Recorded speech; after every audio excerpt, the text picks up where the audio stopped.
మా హిందీ పాఠం 6వ తరగతిలో మొట్టమొదటి హిందీ పుస్తకం తీయగానే మాకు పెట్టిన పాఠం ఇప్పటికి గుర్తుంది నాకు, గ్రామం గురించి.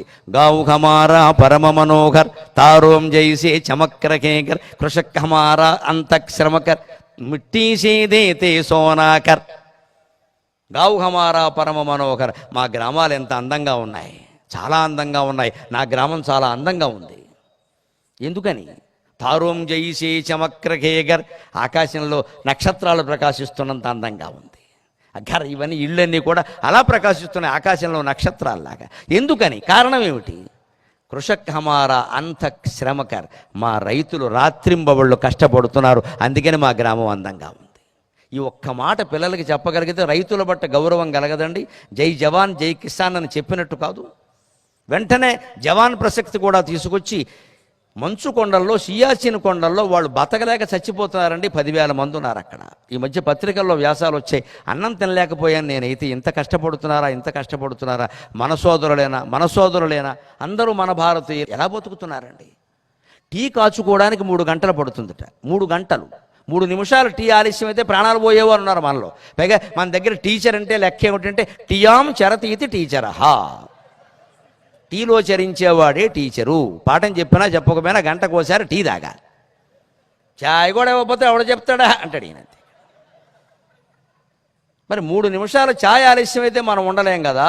సియాచిన్ కొండల్లో ఆ ఛాయ్ కాచుకోవడానికి 3 గంటలు పడుతుంది. పైగా కాచుకున్న ఛాయ్ని 3 సెకండ్లలో తాగకపోతే గడగట్టేస్తుంది.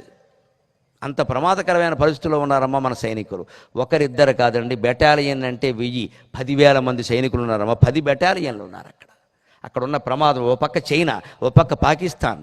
ఆ అంగుళం సందు దొరికితే మొత్తం 6 ఎకరాలు ఆక్రమిద్దామని చూస్తున్నారు అక్కడ. ప్రాణాలకి తెగించి మన సోదరులు అక్కడ మనల్ని కాపాడుతూ ఉంటే వాళ్ళ గురించి పాఠాల్లో చెప్పొద్దండి. కల్పించుకొని జై జవాన్ వచ్చిన చోటలా జై కిసాన్ రావాలి, జై కిసాన్ వచ్చిన చోటలా జై జవాన్ రావాలి. ఉపాధ్యాయుల యొక్క నినాదం కావాలి. ప్రతిరోజు పాఠం ముగించేటప్పుడు పిల్లల చేత జై జవాన్ జై కిసాన్ అని ఒక్కసారి అనిపించండి అమ్మా. మీ నుంచి ఇంక నేను ఏమీ కోరను. ఖచ్చితంగా ఒక్కసారి అనిపించండి చాలు, ఏమొద్దు. ఎలాగో ముగిస్తాం కదా, జై జవాన్ జై కిసాన్, వెళ్ళిపోండి, మీ దారిని మీరు వెళ్ళిపోండి. దాని ప్రభావం చూడండి. ఎంతోమంది వ్యవసాయం చేస్తారు, ఎంతోమంది సైన్యంలో చేరతారు, సాహసానికి సిద్ధంగా ఉంటారు. సైన్యంలో చేరకపోని సాహసానికి సిద్ధంగా ఉంటారు. వీరులు తయారవుతారు అక్కడ. నేను జవాన్ అవ్వాలి, కిసాన్ అవ్వాలి, ఎందుకంటే మాస్టర్ అది చెప్పారు రోజు నాకు. అందుకని జై డాక్టర్, జై ఇంజనీర్ ఇవి కాదండి లెక్క. అంటే డబ్బు సంపాదించే వృత్తులు కాదు ఇక్కడ, అవి గొప్ప వృత్తులే. డాక్టర్లు లేకపోతే ప్రపంచమే లేదు ఇక్కడ. కానీ డబ్బు సంపాదించడం కోసమైనా వైద్యం ప్రాణం నిలబెట్టే వృత్తి కదా. అది హిందీ బోధన. అప్పటి నుంచి అందుకే మిట్టీ సే దేతే సోనాకర్, మట్టి నుంచి బంగారం పండించారు మా రైతులు అన్నాడు. అప్పుడు కర్షకుల మీద గౌరవం కలుగుతుందా, కలగదా? అందులో ఉండే ఆడపిల్లలు ఖచ్చితంగా నేను రైతుని పెళ్లి చేసుకోవాలి, వ్యవసాయంలో ఉండాలి, నా భూమిని నేను కాపాడుకోవాలనే నిర్ణయానికి వస్తారా, రారా? ఇవాళ నిజంగా రైతులే గొప్పవాళ్ళండి సాఫ్ట్వేర్ ఇంజనీర్ల కంటే. రేపు వ్యవసాయానికి అంత డిమాండ్ మనం తీసుకురావాలి. నా బిడ్డను రైతుకే ఇస్తా, నా భూమిని నేను కాపాడుకుంటా అని ప్రతి స్త్రీ శపథం చేస్తే దేశంలో వ్యవసాయం మళ్ళీ నిలబడుతుంది, దేశం బాగుంటుంది. పల్లెటూళ్ళు బాగుంటాయి. మన పల్లెటూళ్ళలో మన పెద్దలు ఇచ్చిన 10 ఎకరాలు నాశనం చేసేసి ఎక్కడో హైదరాబాదో విజయవాడో ఇంకోటో ఎక్కడికో వెళ్ళిపోయి అక్కడ బతకాలండి. ఇవన్నీ అమ్మేసి ఇళ్ళన్నీ ఏమో భూతప్రాత పిశాచాలు తిరగడమా, మన పొలాలు నాశనం అయిపోవడమా? ఏం చేస్తున్నామండి? ఇదే మనం నేర్పవలసింది. ఈ దేశాన్ని సామాన్యంగా అంచనా వేయకూడదండి, సామాన్యంగా అంచనా వేయకూడదు. ఆడవాళ్ళకి చదువు చెప్పలేదు ఉండడం చాలా పొరపాటు. ఏ కులం ఆడపడుచులకి ఆ కుల విద్యలు నేర్పారండి పూర్వం. సుభద్ర, కౌశల్య వీళ్ళందరూ సారథ్యం చేశారండి. సత్యభామ యుద్ధమే చేసింది.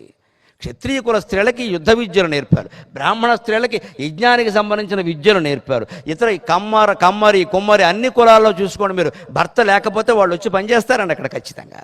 ఆ విద్య వాళ్ళకి తెలుసండి పూర్తిగా. ఆ వృత్తి విద్యలన్నీ నేర్పారు. అంతేగాని ఏబిసిడీలు నేర్పితేనే చదువా? ఈ దేశంలో ఆడాళ్ళకి చదువు లేదని ఎలా మాట్లాడతారండి? అవసరమైన చదువు, సంపాదించుకునే చదువులు నేర్పారే.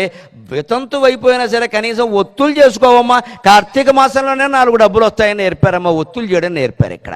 వైద్యం నేర్పారు స్త్రీలకి. కాళ్ళ గజ్జే కంకాళమ్మ చేవా మొగ్గ అని పాటల ద్వారా వైద్యం నేర్పారు. స్త్రీలకు రాని విద్య ఏముందండి అసలు?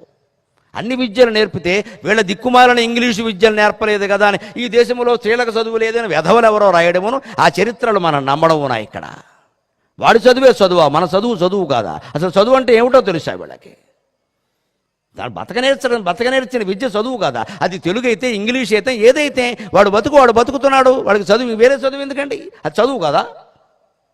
ఇది మనం చెప్పాలి. ఇవాళ ఆత్మవిశ్వాసం కలిగించాలి. నీ తండ్రి కులవృత్తి నువ్వు చేసుకున్నా సరే హాయిగా చదువుకో. చదువుకి దానికి సంబంధం లేదు. ఇవాళ చదువు అంటే ఉద్యోగం, చదువు అంటే ఉద్యోగం, ఉద్యోగం అంటే ప్యాకేజీ, ప్యాకేజీ అంటే కింద లీకేజీ. చదువు అంటే ఉద్యోగం, ఉద్యోగం అంటే ప్యాకేజీ. వీడు బతుకంతా లీకేజీయే. మొత్తం ఆందోళన కింద తయారైంది. నీకు ఉద్యోగంతో సంబంధం లేదు, హాయిగా జ్ఞానం పొందని చెప్పలేకపోతున్నాం మనం. ఎందుకంత పరిస్థితి పాఠ్య బోధనలో తేడా. అందుకే పిల్లలకి చెప్పాలి. అలాగే